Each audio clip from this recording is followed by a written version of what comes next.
Enfin, les Pyrénées pour cette 12e étape du Tour de France 1991. Donc, après une journée de repos et de transfert depuis la Loire-Atlantique, les coureurs partaient de Pau direction Jaca, 192 km donc avec 3 difficultés répertoriées au Grand Prix de la Montagne et 40 derniers kilomètres dans la province d'Aragon pour une arrivée en Espagne. Au kilomètre 10, Claverola a devancé Tenis au sommet de la côte de Leusup. 18 km plus loin, Bago, Villanueva, Pounikov, enfin un groupe de 13 a tenté de s'échapper, mais la TVM a repris donc cette première échappée. La véritable grosse échappée de la journée, elle était composée de 17 coureurs avec Arnaud, Leblanc, Van Itterbeek, Amstel, Carter, Richard, Leclerc, Steven Hagen, Abdul Japarov, le maillot vert, Fondriès, Uslamine ou encore Charlie Motet. Ils ont eu 3 minutes 20 d'avance au pied du col du Soudé. Première difficulté de la journée. Leclerc a attaqué, il a été dépassé et débordé par ses compagnons d'échappée. Au sommet, ils étaient 4 à passer en tête, Leblanc, Richard, Amstel et Nevens. Derrière, il y avait encore d'autres coureurs de l'échappée matinale. Le peloton était à 3,55, un peloton emmené par la formation Z. Gianni Bugno, le champion d'Italie, et Pedro Delgado ont chuté dans la descente du col du Soudé. Mais pas de souci pour ces deux coureurs, ils sont revenus au sein du peloton maillot jaune, où on voit que Greg LeMond commence à perdre ses équipiers au fur et à mesure de la journée. La difficulté suivante, donc le col d'Icher, et là 6 coureurs vont se dégager.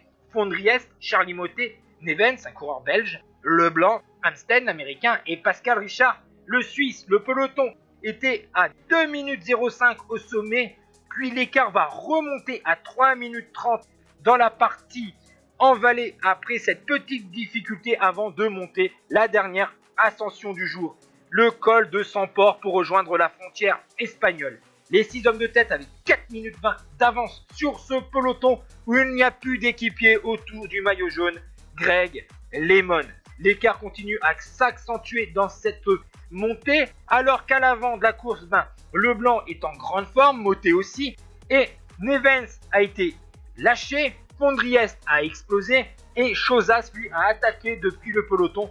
Voyant une arrivée en Espagne, les coureurs espagnols sont donc motivés. Au sein du peloton maillot jaune, on voit Laurent Fignon avec son maillot Castorama, le jeune Miguel Indurain, un Carrera c'est Claudio Capucci et bien sûr il y a le maillot jaune Greg LeMond.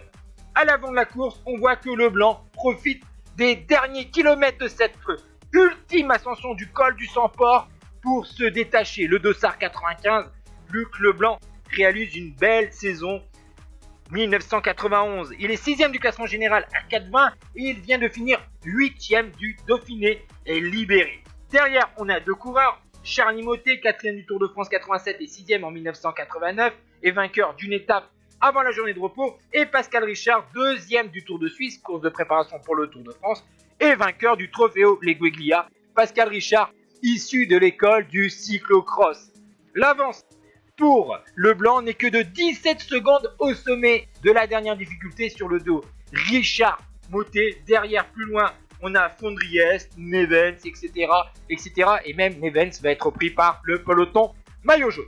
Dans la descente, Leblanc, lui, continue ses efforts. Il sait qu'il peut prendre le maillot jaune. C'est une très belle journée pour les coureurs français puisqu'on a Charlie Motet derrière dans le groupe de chasse avec donc Pascal Richard, et on sait que Charlie Motet est un excellent descendeur. Une descente très rapide avec des courbes très rapides, une route très large en province d'Aragon, donc comme je vous ai dit en début de reportage. Et malheureusement, Luc Leblanc est repris par Charlie Motet et Pascal Richard. Charlie Motet va continuer à faire la descente, c'est une descente très rapide.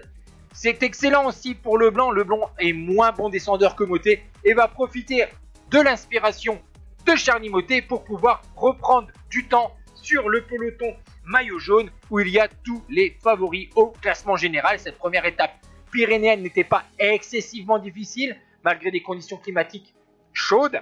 Vous voyez que malheureusement Greg LeMond lui se fait attaquer par ses adversaires. Il est tout seul. Maintenant, il va essayer de bénéficier des techniques, enfin la tactique des alliances en essayant de voir si les Banesto vont pas essayer de rouler sur les différentes offensives. Vous voyez qu'il y a Jean-François Bernard qui suit les attaques. Malheureusement, Greg LeMond est obligé aussi de rouler. Il ne peut pas laisser partir un coureur comme Jean-François Bernard. Tandis que devant, on croit que Motet joue le général parce qu'il fait des gros bouts droits à l'avant du trio de tête. Alors je vous cite à nouveau le trio de tête. Il y a Charlie Mottet, Dossard 131. Il y a Pascal Richard le Suisse et Luc Leblanc. Vous voyez qu'au sein du peloton maillot jaune, les choses sont revenues en place. Vous voyez qu'on travaille entre favoris. Il y a Gianni Bugno avec son maillot de champion d'Italie, le maillot jaune, les coureurs de la formation Banesto. Et on donne des instructions à Greg LeMond parce qu'il est tout seul et il doit essayer d'encourager ses adversaires à collaborer. Tandis qu'on voit que Amstel, lui, est derrière, accompagné d'un autre coureur derrière ce trio qui va se disputer la victoire d'étape. Ça serait incroyable pour Charlie Mottet, tandis que Luc Leblanc, lui, vise vraiment une place au classement général, enfin le maillot jaune et peut-être une place au classement général à la fin de ce Tour de France. Derrière, on continue à collaborer, il y a une bonne vingtaine de coureurs, ils ont repris notamment les coureurs de l'échappée matinale, mais là ça fait un bon moment, il y avait encore Nevens, tandis que nous sommes arrivés à Jaca et on va donc se disputer à 3 le sprint. Clairement, Pascal Richard semble le favori, il est rapide au sprint, vous voyez, il lance le sprint à 150 mètres de la ligne. On pense que Charlie Mottet va payer ses efforts de la journée. Luc Leblanc, lui, ne peut pas.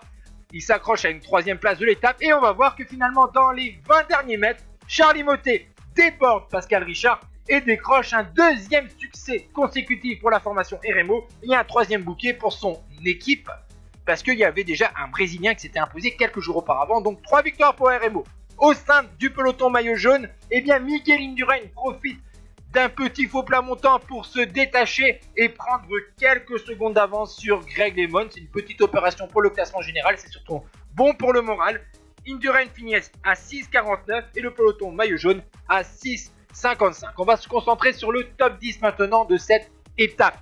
Mottet remporte l'étape devant Richard et Leblanc. Fondriès finit à 2,06 avec Amstel. Chozas, qui est parti dans la dernière difficulté, est à 6,21.